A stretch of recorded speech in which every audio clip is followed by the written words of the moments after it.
again mga lovable people, it's me, your Chinitang Ilocana. Ngayon naman ang ganap natin ay ang ating first day gala. So ngayon ang pupuntahan natin ay sa Taipei City. Dali, magpe-prep na tayo guys kasi kakagising natin at tapos na ako niyan, maghilamos and everything.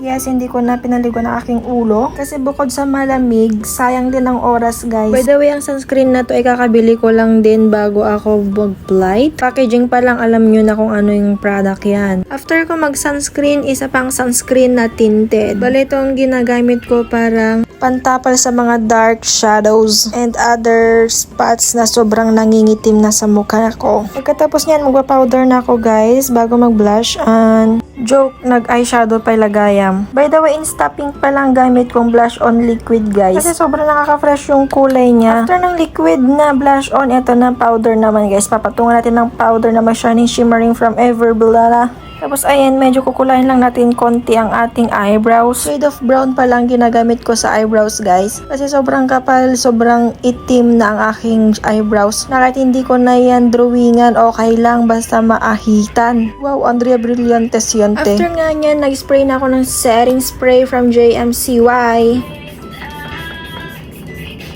Te, tama na yan. Te. Tama na yan. So yun na nga, pagkabihis, bumaba na ako at breakfast ay bumungad na. At after namin kumain, lumabas na kami agad.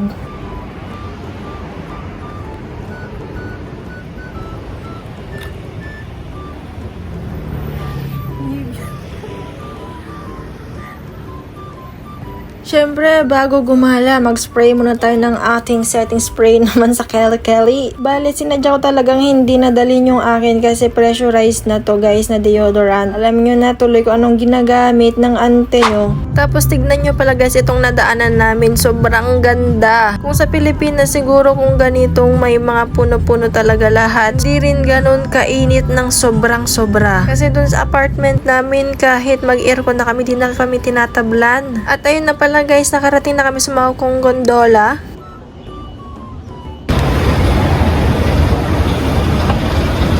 May tatlong station to guys. Isa na dito yung Taipei Zoo at ang di ko na alam. Basta makikita natin mamaya doon. Bale, o nga, nag-cable car kami guys at yung crystal cabin ang kinuha namin. At yung one day tour. May nakasabayan din pala kaming dalawang Filipina guys. Mother and daughter naman. Shout out sa inyo guys. Sana na-enjoy nyo rin ang Taipei tulad ko. Tapos na makarating na kami ng pinakamataas na station ng cable car guys. Ito na ang kinain namin. Pinatry sa akin ni Papa yung stinky tofu yan. Yun. Sobrang di ko kaya bes. Gusto ko na lang aminin na maarte ako sa pagkain kaysa kainin. Sorry guys, pero hindi ko talaga kaya yung lasa.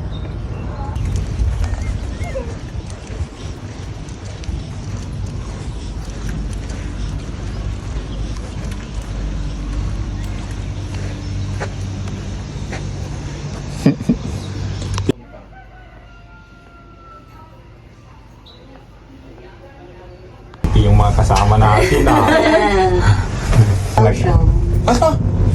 Kamawang para video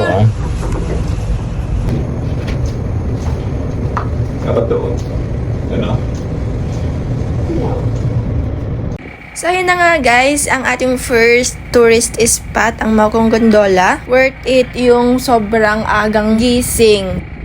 Yun muna guys, so bye-bye muna. Let's go to the next tourist spot. Bye-bye! Love you, mama. Chup-chup.